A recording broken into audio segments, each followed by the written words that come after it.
my soul sister. But you know my poor English.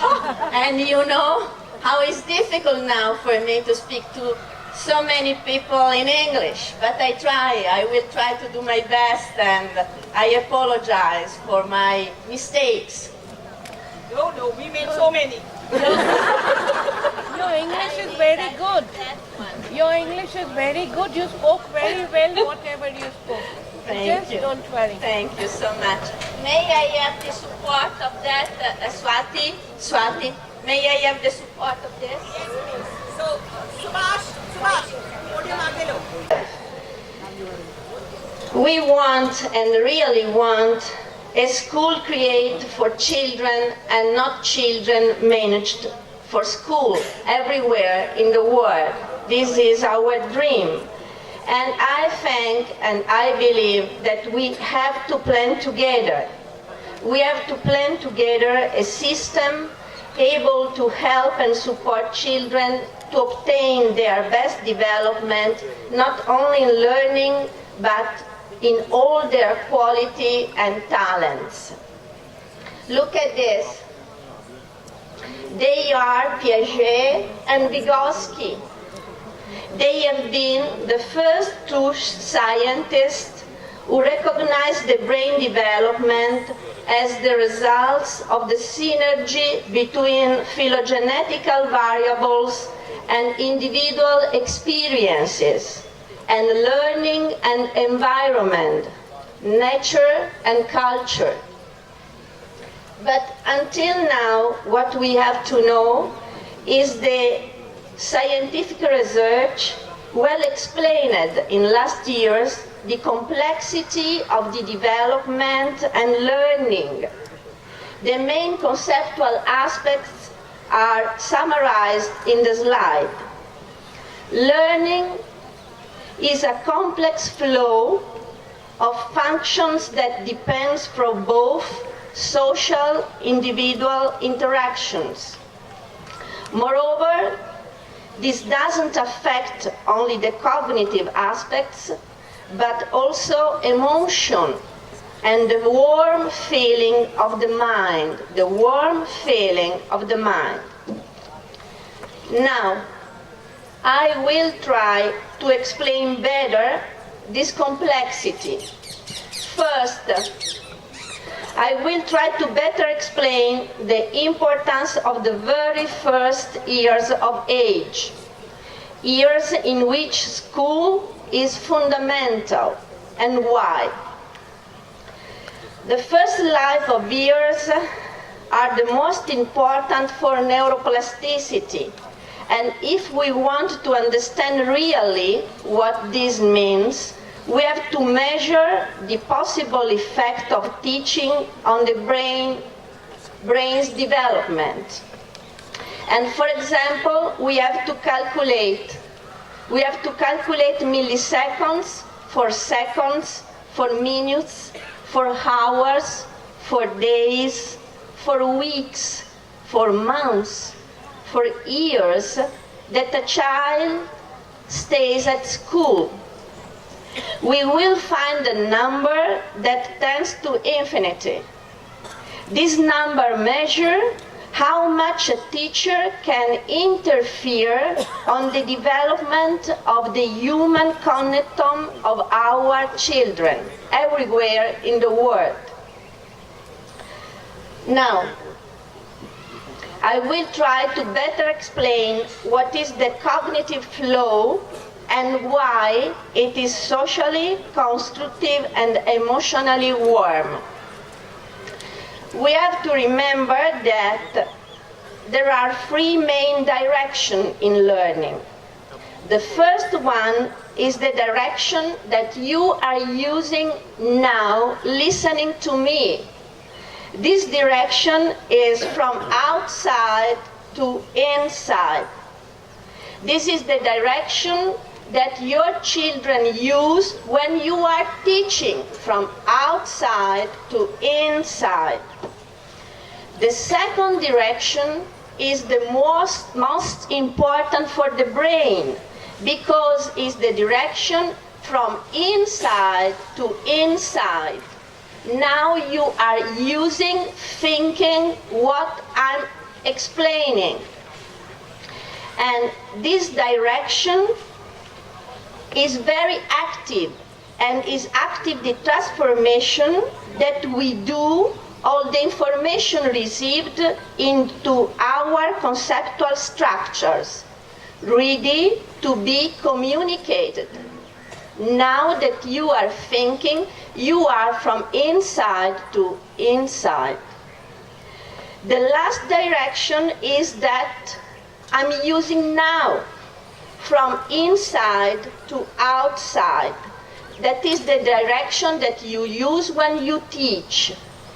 And why is so important to understand this flow? Because thinking needs all of this direction. Development of the mind needs all of these directions. And what is very important to discuss together today is the emotional value of this process. Because we must understand that in second direction, from inside to inside, the process we use are not only the cognitive one, like memory, attention, metacognition, but also emotional and affective. In the last years, scientific research demonstrates that our brain synchronically connects all the informational level, perception, cognition, and feeling. Now you feel, not only think while I'm speaking. And I will try to explain you better for the brain. Look at the slide. I will try to summarize in my poor words. Every psychic event implies the activation of a network circuits. The emotional stimuli are processed at first by the amygdala. This causes a first neuroendocrine reaction, alerting the whole organism. In this way, the emotional stimuli provokes the physiological reactions. For example, our pulsations change, our temperature changes, and our breath changes instantly. But I want to ask you an experiment, please, because you have to understand and to feel what we are discussing now. And I ask you to embrace each other now, please. Please embrace each other. Please do it, because you have to feel what is happening. Good. Please do it, embrace each other, because you have to feel and to think.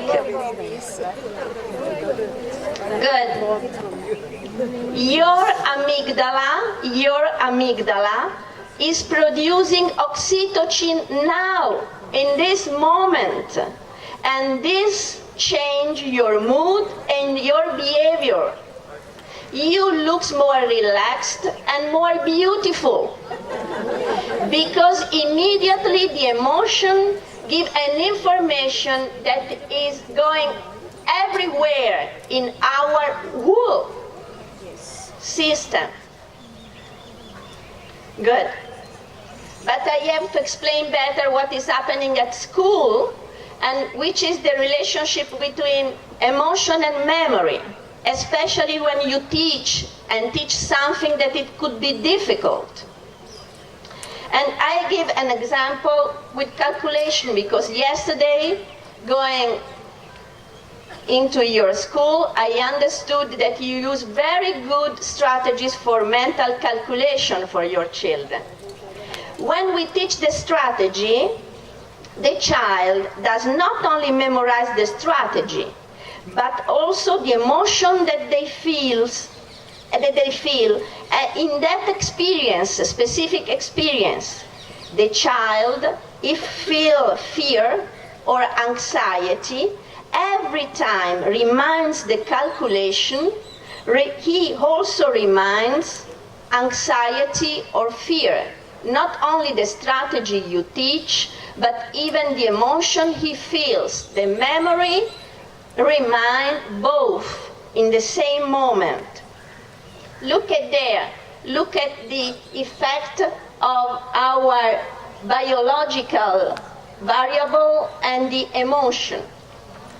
And so it means that we need to be in love to have the best aspect everywhere in our mind and body and everything. It's not a joke, it's science, and so we can believe that it is really true to feel exactly the best emotion we can ever.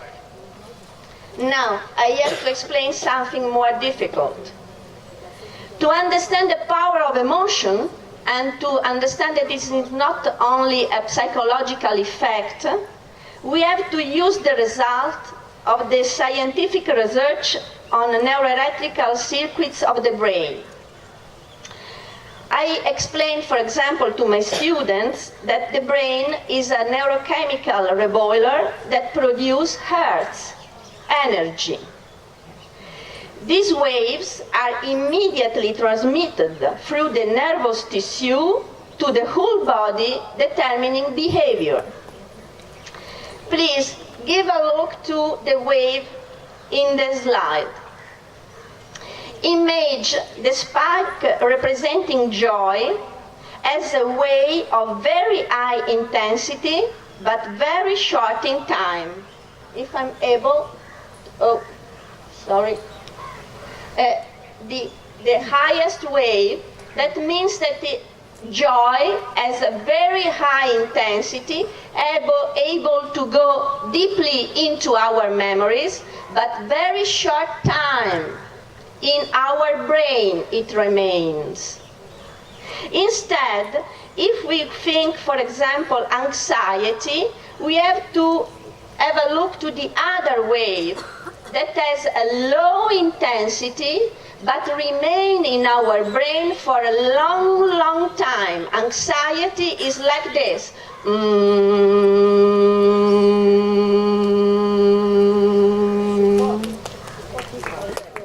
And it is not a psychological effect, it's a neuroelectrical and biochemical effect on the brain. If our children feel joy, they have very strong effect on memory, but very short time in cognition. Instead, if they feel fear, if they feel anxiety, they will remain in that information for many, many, many times. And so, if teaching provokes curiosity, interest, pleasure, this positive emotion will help children to keep the pleasure of learning. Now, the question is, why we all are here? I give my answer. The World Health Organization is explaining now, today, that we could have many problems in next years, everywhere in the world. We will have an ongoing increase, for example, of neurodevelopmental disorders, mood disorders, early depressions, and dopaminergic addiction to smartphone and social network. Yes, very much. I have not enough time to speak about all of these aspects, but I want to show you some short videos, especially one about early digital addiction. Oh, yes. It is a real dopaminergic dependence that every time is reactivated when the child is exposed to the digital device. I don't know if in your country this is a very strong alarm, but everywhere in the world, especially for teenagers, is a very important alarm. Yes. And I want to show you, please wait a moment, I want to show you this child.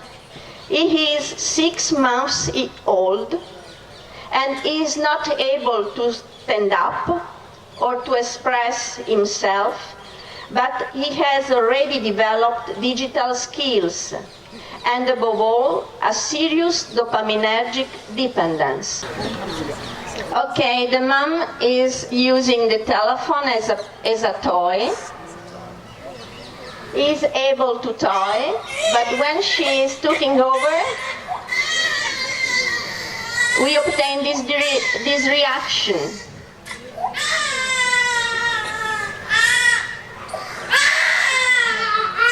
So she thought that, okay, he is very interested in technology, and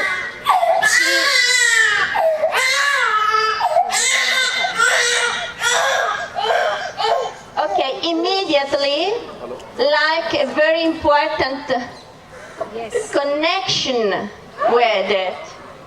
And the mom is laughing. She's not understanding what is happening. But when she try again,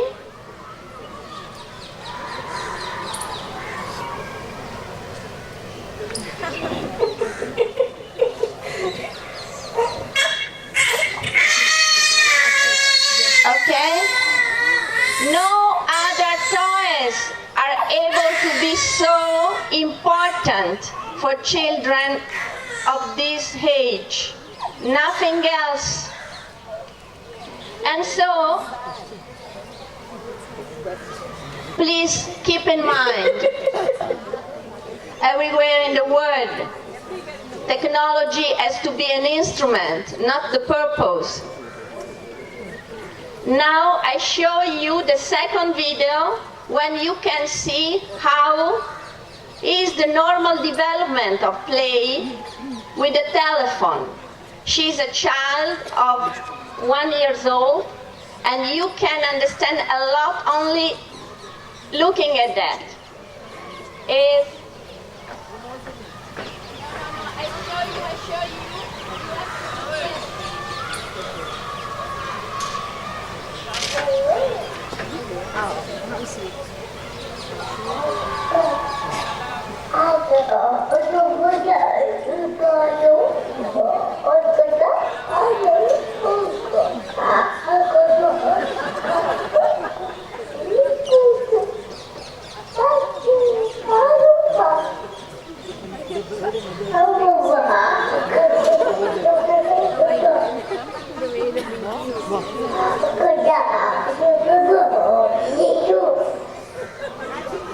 No words, no language, but a very strong capacity.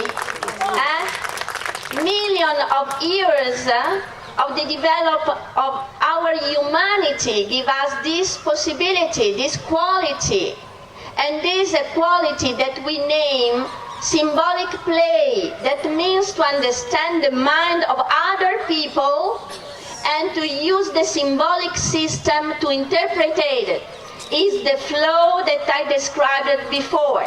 Okay, now the last one that we don't have, but we use, that is this. That is to show you the force, the power of a smile. A smile is one of the best things that nature gives us to express to the other both what we think and what we feel. Please look at that.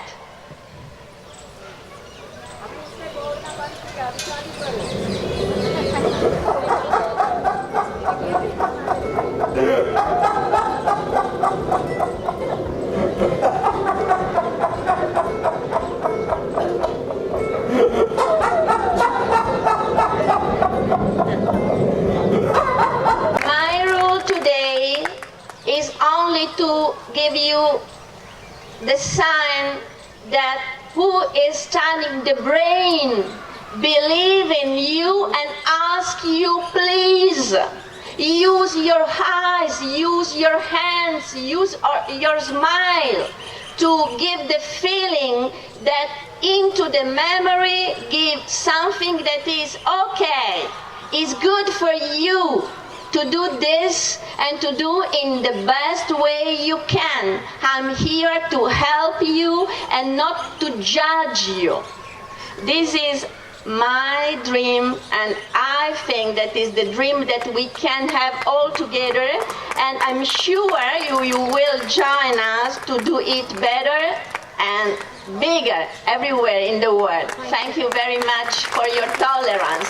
Thank you, Dr. Daniela, for giving us such an insightful brief about the scientific process behind brain development and how important it is to give the right stimuli for proper brain development. I invite Dr. Watts. Tortured like that, and all because of the fault of the adults who get it addicted for the first time to the screen. What a brilliant keynote, Dr. Daniela. Thank you for setting the pace for the entire conference. Thank you so much. I promise you that I will study English better, and next time when you will be all in Italy,